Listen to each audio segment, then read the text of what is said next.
എല്ലാവർക്കും സ്വാഗതം. ഇന്ന് നമ്മൾ ഈ ആഴത്തിലുള്ള വിശകലനത്തിൽ നോക്കാൻ പോകുന്നത് ശരിക്കും ഞെട്ടിക്കുന്ന ഒരു അതിജീവനത്തിന്റെ കഥയാണ്. നിങ്ങളൊന്ന് ആലോചിച്ച് നോക്കൂ, രാത്രി മുഴുവൻ കിടന്നിട്ടും വെറും 1 മണിക്കൂർ മാത്രം ഉറങ്ങാൻ കഴിയുക. അതും വളരെ നേർത്ത ഉറക്കം. അത് വളരെ ഭയാനകമായൊരവസ്ഥയാണ്. ശരിക്കും ഒരു മനുഷ്യന്റെ നാഡീവ്യൂഹം പൂർണ്ണമായും തകർന്നു പോകുന്ന സമയം. അതെ, കൃത്യമായി പറഞ്ഞാൽ അതാണ്. ചുറ്റും നടക്കുന്ന ചെറിയ ശബ്ദങ്ങൾ വരെ കേൾക്കാൻ കഴിയുന്ന ഒരുതരം ഹൈപ്പർ അലർട്ട് അവസ്ഥയിലായിരുന്നു അവർ. ഇന്നത്തെ നമ്മുടെ ഈ ചർച്ചയുടെ ലക്ഷ്യം അല്ലെങ്കിൽ മിഷൻ എന്ന് പറയുന്നത് വളരെ വ്യക്തമാണ്. നിങ്ങളോ അല്ലെങ്കിൽ നിങ്ങൾക്ക് വേണ്ടപ്പെട്ടവരോ ഇത്തരം മാനസിക ബുദ്ധിമുട്ടുകൾ അനുഭവിക്കുന്നുണ്ടെങ്കിൽ അവർക്ക് പുതിയൊരു പ്രതീക്ഷ നൽകുക എന്നതാണ്. തീർച്ചയായും. കാരണം നമ്മളിന്ന് പരിശോധിക്കുന്ന ആ യഥാർത്ഥ ഓഡിയോ ഫീഡ്ബാക്കിലെ വ്യക്തി അനുഭവിച്ചിരുന്ന പ്രശ്നങ്ങൾ അത്രത്തോളം സങ്കീർണമായിരുന്നു. അവർക്ക് ഏകാഗ്രത പൂർണ്ണമായി നഷ്ടപ്പെട്ടിരുന്നു. ചെറിയ കാര്യങ്ങൾക്ക് പോലും കടുത്ത ദേഷ്യവും അസ്വസ്ഥതയും. ഒന്നിലധികം കാര്യങ്ങൾ ഒന്നിച്ചു ചെയ്യാൻ ശ്രമിച്ചാൽ തല പുകയുന്ന അവസ്ഥ എന്നൊക്കെ അവർ പറയുന്നുണ്ട്. ഇതിനൊക്കെ കാരണമായ ആ ട്രിഗർ എന്തായിരുന്നുവെന്ന് ചിന്തിക്കുമ്പോഴാണ് നമ്മൾ ശരിക്കും ഞെട്ടുന്നത്. അതെ, അവരുടെ ആ ഒരു പശ്ചാത്തലം നമ്മൾ മനസ്സിലാക്കേണ്ടതുണ്ട്. 20 വർഷത്തോളം, അതായത് 2 പതിറ്റാണ്ടോളം സ്വന്തം ഭർത്താവിൽ നിന്നും അവർക്ക് നേരിടേണ്ടി വന്ന കടുത്ത വഞ്ചന.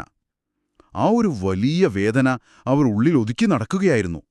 ഈ ഒരു വലിയ വഞ്ചന അവരുടെ ശരീരത്തെ എത്രത്തോളം ബാധിച്ചിട്ടുണ്ടാകും? 20 വർഷം എന്ന് പറയുമ്പോൾ ഇപ്പോൾ അതൊരു ചെറിയ കാലയളവല്ലല്ലോ, അല്ലേ? നമ്മൾ ഈ വലിയ ട്രോമകളെക്കുറിച്ച് പറയുമ്പോൾ അവരുടെ ശരീരം എപ്പോഴും ഒരു ഫൈറ്റ് ഓർ ഫ്ലൈറ്റ് മോഡിലായിരിക്കും. എന്നുവെച്ചാൽ പോരാടുക അല്ലെങ്കിൽ ഓടി രക്ഷപ്പെടുക എന്ന അവസ്ഥ. എപ്പോഴും ഒരു ജാഗ്രതയിലായിരിക്കും ശരീരം. അതെ, അതായത് നിരന്തരമായ സ്ട്രെസ് ഹോർമോണുകൾ ഉൽപ്പാദിപ്പിക്കപ്പെട്ടുകൊണ്ടിരിക്കും. ഈയൊരു അവസ്ഥയിലാണ് അവർക്ക് ആ ഏകാഗ്രത നഷ്ടപ്പെടുന്നതും അകാരണമായ ദേഷ്യം വരുന്നതുമൊക്കെ. എന്നിട്ടും അവർ പിടിച്ചു നിന്നു. അത്രയും കാലം അവർക്ക് ആകെ ഉണ്ടായിരുന്നൊരു വലിയ സപ്പോർട്ടെന്ന് പറയുന്നത് അവരുടെ ഉമ്മയായിരുന്നു. പക്ഷേ ആ ഉമ്മയുടെ മരണം അവരെ മാനസികമായി പൂർണ്ണമായും തകർത്ത് കളഞ്ഞു. ഉമ്മയ്ക്ക് ഏതാണ്ട് 74 വയസ്സുള്ളപ്പോഴാണ് മരണം സംഭവിക്കുന്നത്, ശരിയല്ലേ? അതെ.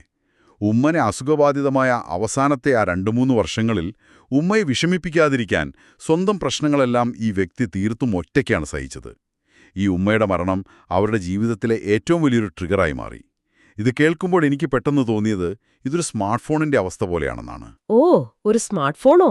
അതൊരു രസകരമായ ചിന്തയാണല്ലോ. എങ്ങനെയാണ് അങ്ങനെ തോന്നിയത്? ഇപ്പോൾ ഒരു ഫോണിൽ നമ്മൾ ഒരേ സമയം 50 വലിയ ആപ്പുകൾ തുറന്നു വച്ചിരിക്കുന്നു എന്ന് കരുതുക. ബാറ്ററി വെറും 1% മാത്രം. ഇതിൽ ഈ ഭർത്താവിന്റെ വഞ്ചന, ഉറക്കമില്ലായ്മ, കുടുംബ പ്രശ്നങ്ങൾ തുടങ്ങി ഒരുപാട് വലിയ ആപ്പുകൾ റൺ ചെയ്യുന്നുണ്ട്. ആഹാ, മനസ്സിലായി. അപ്പോ ഫോൺ എപ്പോ വേണമെങ്കിലും ഓഫാവാം എന്ന അവസ്ഥ. കൃത്യമായി പറഞ്ഞാൽ അതുതന്നെ. ഇതിനിടയിലാണ് ആകെയുണ്ടായിരുന്ന ഒരു ചാർജർ പോലെ അവർക്ക് പിന്തുണ നൽകിയിരുന്ന അമ്മയുടെ വിയോഗം സംഭവിക്കുന്നത്. ആ 1% ബാറ്ററി കൂടി തീർന്ന് സിസ്റ്റം പൂർണ്ണമായും ഷട്ട് ഡൗൺ ആകുന്ന അവസ്ഥ. വളരെ കൃത്യമായ ഉപമയാണ് കേട്ടോ അത്. മനഃശാസ്ത്രപരമായി പറഞ്ഞാൽ ഒരു മനുഷ്യന്റെ കോപ്പിംഗ് മെക്കാനിസം, അതായത് പ്രതിസന്ധികളെ അതിജീവിക്കാനുള്ള ശേഷി എങ്ങനെയാണ് പൂർണ്ണമായും തകരുന്നതെന്ന് ഇതിൽ നിന്ന് വ്യക്തമാണ്. ശരിയാണ്. ഭർത്താവിന്റെ വഞ്ചനയുണ്ടാക്കിയ ആഘാതം അവരൊരുവിധം താങ്ങി നിർത്തിയത് അമ്മ നൽകിയ ആ വൈകാരിക സുരക്ഷിതത്വത്തിലാണ്. എപ്പോഴാണോ ആ സപ്പോർട്ട് സിസ്റ്റം നഷ്ടമാകുന്നത്, അപ്പോഴവിടെ ഉള്ളിലെ കോപ്പിംഗ് മെക്കാനിസം തകരുന്നു. അതോടെയാണ് ശരീരത്തെ അത് നേരിട്ട് ബാധിക്കാനും ഉറക്കം പൂർണ്ണമായും നഷ്ടപ്പെടാനും തുടങ്ങിയത്. എന്നിട്ടവർ സാധാരണ കൗൺസിലിങ്ങുകൾ പലതും ചെയ്തു നോക്കി. പക്ഷേ തുടക്കത്തിൽ അതുകൊണ്ടൊന്നും വലിയ പ്രയോജനമൊന്നും അവർക്ക് ലഭിച്ചില്ല. ഈ പുതിയ തെറാപ്പി തുടങ്ങിയ സമയത്തും അവർക്ക് വലിയ പ്രതീക്ഷയുണ്ടായിരുന്നില്ല എന്ന് ആ ഫീഡ്ബാക്കിൽ പറയുന്നുണ്ട്. അതെ, ആദ്യത്തെ 2 മൊഡ്യൂളുകൾ കഴിഞ്ഞപ്പോഴും അവർക്ക് പ്രത്യേകിച്ച് മാറ്റമൊന്നും തോന്നിയില്ല. ഇതൊക്കെ വെറും ഉപദേശങ്ങളല്ലേ, ഞാൻ മുമ്പും കേട്ടിട്ടുള്ളതാണല്ലോ എന്നൊരു തോന്നല്.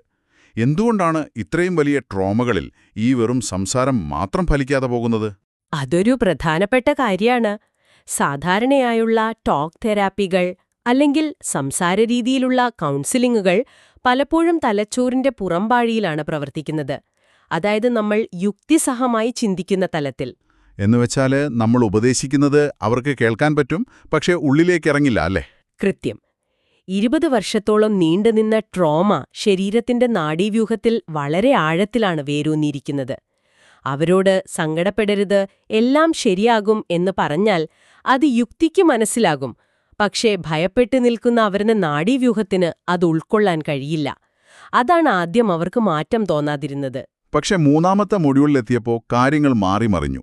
ഇതൊരു സാധാരണ കൗൺസിലിംഗ് അല്ലെന്നും വലിയൊരു ഹീലിംഗ് എഫക്റ്റ് ഇതിനുണ്ടെന്നും അവർക്ക് ബോധ്യപ്പെട്ടു. ഈ പ്രശ്നം മാറ്റിയെടുത്ത ആ വ്യക്തി ആരാണ് എന്നല്ലേ നിങ്ങളിപ്പോൾ ചിന്തിക്കുന്നത്? തീർച്ചയായും നമ്മൾ ആ ഡോക്ടറെ പരിചയപ്പെടുത്തേണ്ടതുണ്ട്.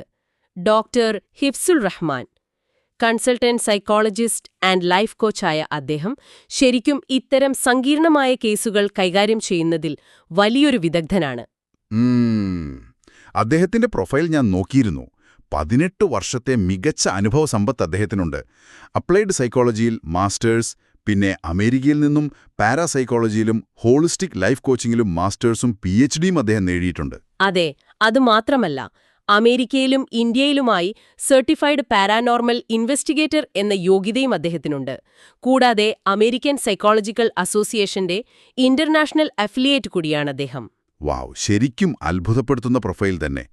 UK-യിൽ നിന്നുള്ള സർട്ടിഫിക്കേഷനുകളും മെറ്റാഫിസിക്കൽ പാരന്റിങ്ങിലും ഒക്കെ അദ്ദേഹത്തിന് അറിവുണ്ട്. പക്ഷേ എൻ്റെ ഒരു സംശയം എന്താണെന്ന് വെച്ചാൽ, പറയൂ. ഈ വലിയ യോഗ്യതകളൊക്കെ കേൾക്കാൻ നല്ല ഗാംഭീര്യമുണ്ട്. പക്ഷെ പ്രാക്ടിക്കലായി ഉറക്കം നഷ്ടപ്പെട്ട് തകർന്നിരിക്കുന്ന ഈ വ്യക്തിയിൽ അദ്ദേഹം എന്താണ് പ്രയോഗിച്ചത്? അതാണ് എനിക്കറിയേണ്ടത്. അവിടെയാണ് ഈ ഡീപ് ഡൈവിലെ ഏറ്റവും പ്രധാനപ്പെട്ട ഒരു കണ്ടെത്തൽ നമ്മൾ കാണുന്നത്. ഈ കേസിൽ ഡോക്ടർ ഉപയോഗിച്ചിരിക്കുന്നത് AI അസിസ്റ്റഡ് സൈക്കോസ്പിരിച്വൽ ഹീലിംഗ് എന്ന വളരെ പുതിയൊരു രീതിയാണ്.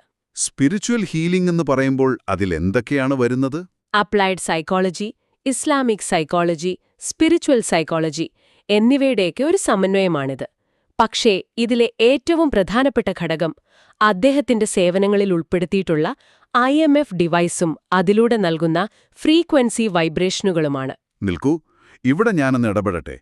ഈ IMF device, frequency micro current എന്നൊക്കെ കേൾക്കുമ്പോൾ ഒരു സാധാരണക്കാരനായ എനിക്ക് പെട്ടെന്ന് തോന്നിയത് ഇതൊരു സ്യൂഡോ സയൻസ് ആണോ എന്നാണ്. ആ ഒരു സംശയം ആർക്കും തോന്നും. അതോ ഈ പഴയകാലത്തെ ഇലക്ട്രിക് ഷോക്ക് ചികിത്സയുടെ പുതിയ രൂപമാണോ ഇത്? 20 വർഷത്തെ മുറിവുകൾ ഒരു ഡിവൈസ് വെച്ച് മാറ്റാമെന്ന് പറയുന്നത് കേൾക്കാൻ കുറച്ച് അതിശയോക്തിയായി തോന്നുന്നില്ലേ? തീർച്ചയായും അങ്ങനെ തോന്നാം. പക്ഷെ ഇത് ഒരിക്കലും ഒരു കപടശാസ്ത്രമല്ല. അതുപോലെ തന്നെ ശരീരത്തിലേക്ക് നേരിട്ട് കറണ്ട് കടത്തിവിടുന്ന ഇലക്ട്രിക് ഷോക്കുമല്ല. നമ്മൾ ആദ്യം ഒരു കാര്യം മനസ്സിലാക്കണം. മനുഷ്യ ശരീരം എന്നത് വെറും മാംസവും അസ്ഥികളും മാത്രമല്ല. പിന്നെന്താണ്? നമ്മുടെ ഭൗതിക ശരീരത്തിന് ചുറ്റും വളരെ സൂക്ഷ്മമായ ഒരു ബയോ എനർജറ്റിക് ഫീൽഡുണ്ട്. അതായത് ഒരു ഊർജ്ജമണ്ഡലം. നമ്മുടെ കോശങ്ങൾ തമ്മിൽ ആശയവിനിമയം നടത്തുന്നത് വൈദ്യുത സിഗ്നലുകളിലൂടെയാണ്.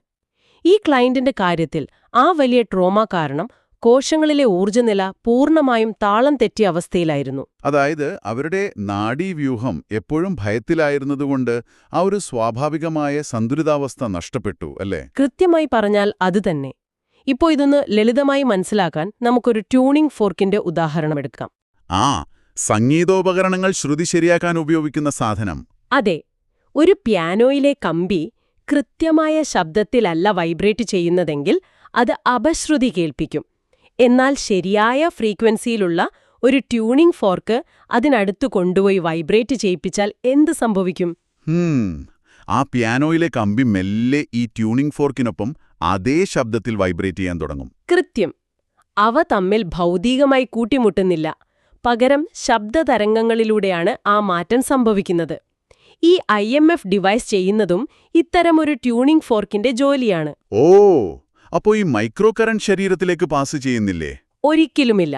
ഭൗതിക ശരീരത്തിലേക്ക് നേരിട്ട് പ്രയോഗിക്കുന്നില്ല. പകരം അവരുടെ ബയോ എനർജറ്റിക് ഫീൽഡിലേക്ക് വളരെ കൃത്യമായി കണക്കാക്കിയ ഫ്രീക്വൻസികൾ വൈബ്രേറ്റ് ചെയ്യുകയാണ് ചെയ്യുന്നത്.